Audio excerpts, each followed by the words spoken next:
elektronik 2340 932 dan teman saya. Saya Aurelia Nandani 23401144 dan juga saya Sifatimah dengan 23401119.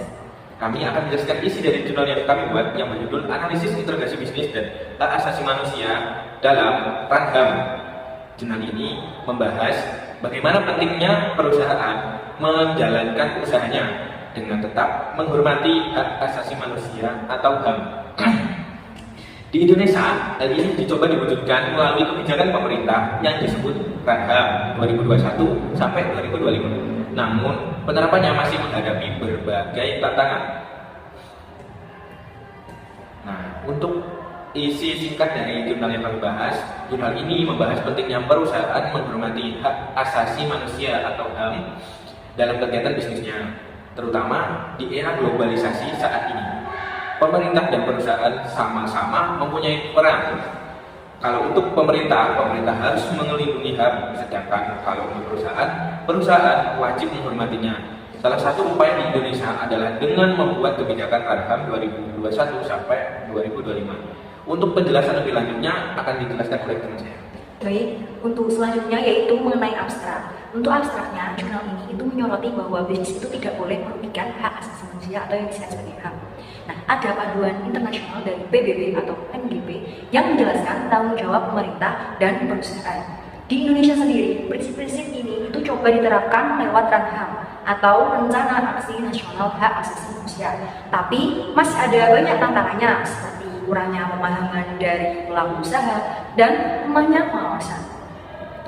Nah, untuk selanjutnya yaitu mengenai pendahuluan. Dari pendahuluan di jurnal ini yaitu menjelaskan globalisasi ekonomi itu membawa dampak besar bagi HAM itu sendiri. Aktivitas bisnis bisa mempengaruhi banyak aspek HAM seperti hak pekerja dan hak atas lingkungan. Karena itu muncul aturan internasional seperti UNGP yang menekankan pentingnya perlindungan hak asasi manusia dalam dunia usaha. Kemudian untuk selanjutnya yaitu mengenai kajian pustaka, di mana UNGP prinsip panduan PBB sejak tahun 2011 telah jadi pedoman global.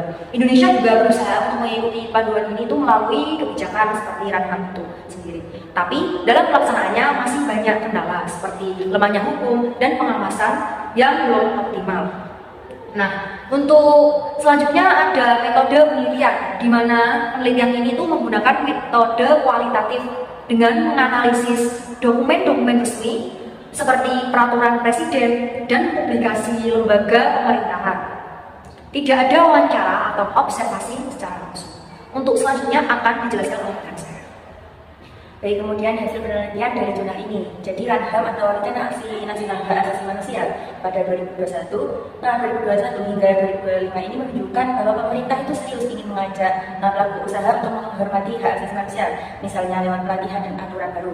Tetapi kenyataannya banyak perusahaan masih belum punya kebijakan hak asasi manusia sendiri dan pengawasannya itu juga termasuk lemah. Kemudian kesimpulan dari jurnal ini. Jadi jurnal review kami ini berisi bahwa implementasi HAM dalam dunia usaha di Indonesia itu masih belum maksimal.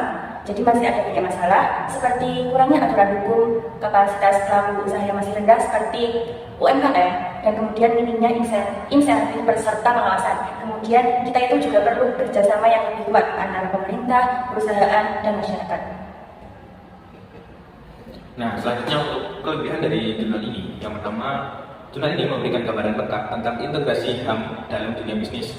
Yang kedua, mengulas kebijakan nasional Ranham dan tantangan implementasinya. Dan yang ketiga, menjelaskan peran penting pemerintah dan pelaku usaha.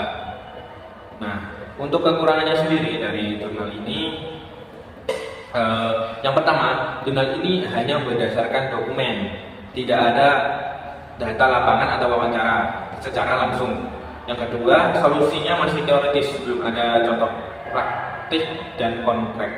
Yang ketiga, tidak ada ukuran keberhasilan kebijakan yang jelas. Dan yang keempat, kurang melibatkan suara langsung dari pelaku usaha, pekerja, atau korban. Mungkin kurang lebihnya itu saja penjelasan dari kami kelompok 6. Terima kasih.